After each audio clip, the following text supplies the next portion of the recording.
नमन Mumbai airport पर इंतजार कर रहा था अपने ड्राइवर का, क्योंकि उसके ड्राइवर ने बोला था कि वो एयरपोर्ट पिक करने के लिए आने वाला है। काफी टाइम हो गया था लेकिन वो नहीं आया और ना ही उसका कॉल लग रहा था। कुछ देर बाद नमन का फोन भी स्विच ऑफ हो गया क्योंकि चार्ज नहीं था।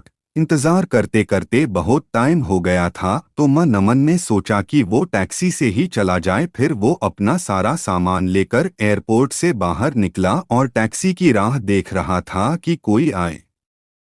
तभी एक टैक्सी आते देख नमन उसे हाथ दिखाकर रोका और टैक्सी की राह देख रहा था कि कोई आए। तभी एक टैक्सी आते देख नमन उसे हाथ दिखाकर रोका और जैसे ही बैठने गया तो एक लड़की दूसरे साइड से टैक्सी में बैठ गई। नमन ने कहा कि ये टैक्सी उसने रोकी है तो वो बोली तो क्या हुआ, बैठी तो मैं पहले ना, आप दूसरी टैक्सी ले लो। नमन फिर उससे कहा कि आपको किस तरफ जाना है। उसने कहा मैं कहीं भी जाऊं, आपको उससे क्या मतलब।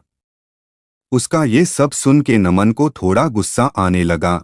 एक तो मैं कब से इंतजार कर रहा हूँ, ड्राइवर नहीं आया मेरा और ये इधर मुझसे बहस कर रही है। फिर नमन भी टैक्सी में बैठ गया और बोला भैया चलो। वो लड़की ज्यादा कुछ नहीं बोली और आगे चल के उसका घर आ गया तो वो नमन से पहले ही उतर गई और नमन आगे निकाल गया टैक्सी में।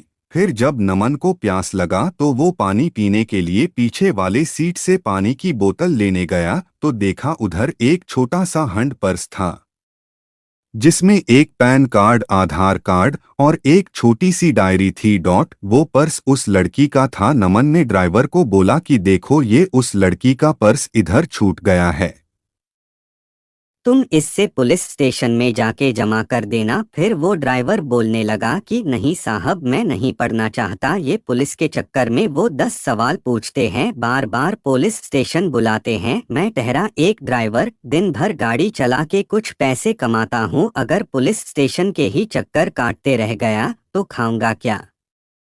साहब ये काम आप ही कर दो, आप पुलिस स्टेशन जाके जमा कर देना। फिर नमन ने सोचा ठीक है, मैं एक जिम्मेदार नागरिक होने के कारण ये तो कर ही सकता हूँ। और फिर नमन का घर आ गया। नमन ड्राइवर को उसका भाड़ा देकर उतर गया। तुम मुझे कोई परेशानी नहीं दे रही हो, मैं तुम्हारा ध्यान रखना चाहता हूँ, तुम्हें अपनी जिंदगी का हिस्सा बनाना चाहता हूँ। मैं हमेशा तुम्हारे साथ रहूंगा, कभी तुम्हें अकेला नहीं छोड़ूंगा। वो बोली नहीं, तुम समझो, कल को पता नहीं मैं रहूं या ना रहूं, तुम क्यों खुद को किसी की परेशानी में डाल रहे हो। नमन उसे बहुत समझाया लेकिन वो नहीं मानी और चली गई। नमन उसके पीछे गया, उसका हाथ पकड़ के रोका और उससे कहा तुम्हें कभी भी किसी की जरूरत हो तो मैं हमेशा तुम्हारे साथ रहूंगा। और फिर अनिशा चली गई। नमन उसे रोज उसका हाल पूछ। नमन ने अनिशा के बारे में अपने घर वालों को बता दिया था तो अब वो अनिशा के साथ ही रहता था, उसका ध्यान रखता था। जब अनिशा पूरी तरह से ठीक हो गई तब दोनों ने शादी कर ली और हमेशा के लिए दोनों एक साथ हो गए।